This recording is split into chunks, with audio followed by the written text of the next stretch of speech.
Hey, hello again, whiskey friends. Thanks for joining me today, everybody. I am super excited about today's review and today's video. I am disproportionately excited, if you've seen the thumbnail, on what I'm just about to talk about, because the single barrel I am about to talk about is so special. I think it's going to end in the top 5 of the year for me potentially. Like, it's got that type of potential on it. So, I'm excited to get into it.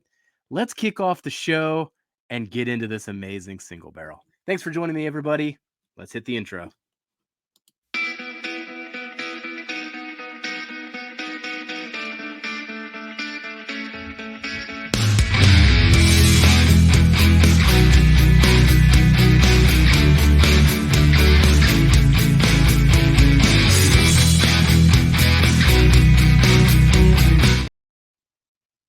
All right. Pour some of it right there. So, for today's review, I've got to bring the Big Vic Energy to this review. Big Vic actually gifted me this bottle for my birthday. It is a Knob Creek single barrel picked by US Liquors and the Dram Code.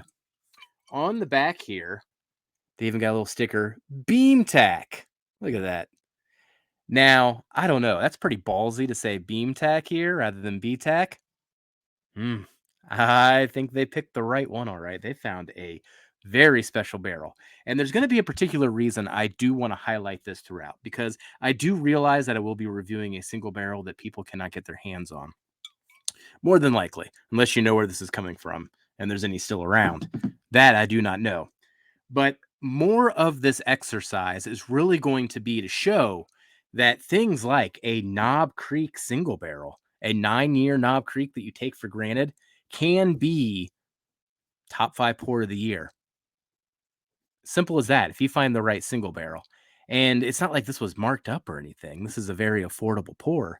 And I'm talking about it as if it's a unicorn. And frankly, it is a unicorn. To me, single barrels like this are the true unicorn. So I wanted to go through this experience really to highlight more the potential of some of these single barrels rather than this particular single barrel.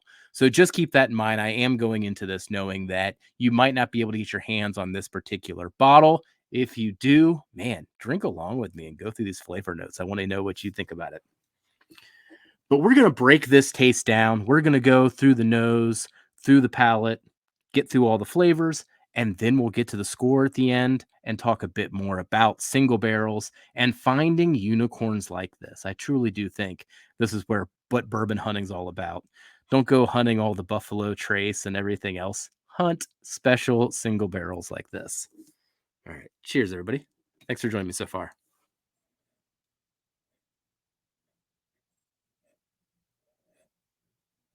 Oh, yeah. Such a lovely nose. So, this Knob Creek here, it's 120 proof. These are always proof down to 120. This particular one is a little over 9 years. It's about 9 years and 3 months. So, right at 9 years. All the Knob Creek picks are now around 9 years. And they just give this baseline nice oak when it comes to these picks. Gosh, I do love where these are at right now with the 9 year. I miss the 14, 15-year single barrels we used to get, but we were just spoiled at the time. Flavor note wise, stepping aside from the oak, gonna get into some peanut brittle.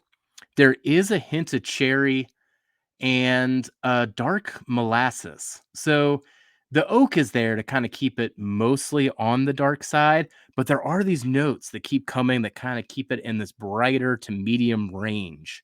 So that's really interesting.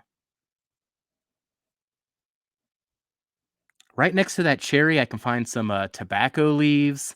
There's also some espresso too, so it travels that with the tobacco and the coffee sensations. The longer I sit with this, it then gets into almost a cola note, but combined with some of the brightness and the vanilla, I'd even venture into a root beer.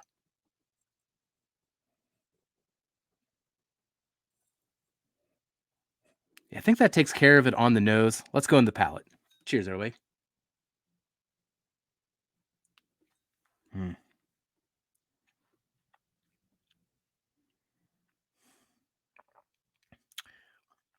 Initially up front, it does that dance again between having some bright notes, but then having these dark notes that just balance the whole thing. The vanilla is pretty much omnipresent throughout. Up front, though, I once again get a lot of espresso, clove, brown sugar, even a little bit of black pepper initially. And that's just all immediate, just upon sipping on it, for the first time. It escalates from there, though, and it's the finish that I need to get to mid palate, but the finish is what continually just surprises me. I don't even want to take another sip. What I'm tasting right now is so enjoyable that, tasting another sip at this point is kind of a waste to me, but I only have so much time with you. Mm.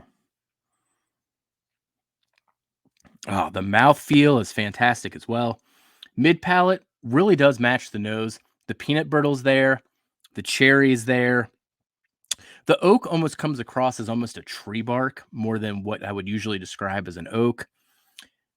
That clove and that espresso, I'm going to keep coming back to those. Leather, uh, tobacco again, and then ultimately a root beer, maybe even a Dr. Pepper when it comes to kind of these cola notes that I'm getting mid palate. So, I mean, that's quite a laundry list of things. It's ridiculous. Let's go into the finish. Mm.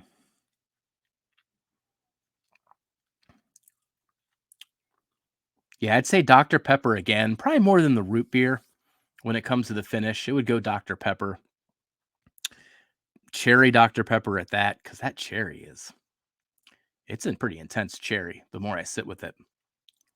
Uh, Clove, tobacco, espresso. I'm going to keep going back to those. And that's a combination that I do love quite a bit. The vanilla cream comes back. So when I say it does do this dance between brighter notes and darker notes, despite it being 9 years old, it is usually because of that vanilla. And then it leaves you with that essentially the peanut brittle. Oh, man. This is lovely, though. 9-year Knob Creek single barrel. Somebody found a unicorn. So let's pull up the scores on this particular one. And you can see that I am pretty much non-rational about this Knob Creek BeamTAC pick. So flavor, here on the site, we do break things down into a bunch of different categories, summarizing them here as flavor, experience, and value. Flavor is just how much I enjoyed sipping on it each step of the way. The experience is more of a technical score when it comes to the mouth feel, the depth of the flavors, and then value. Am I happy about the price that I paid? So when it comes to the flavor, I gave it nearly all the points I could. I mean, it was scoring 8 9s across the board in the scoring system, even 10s in some places.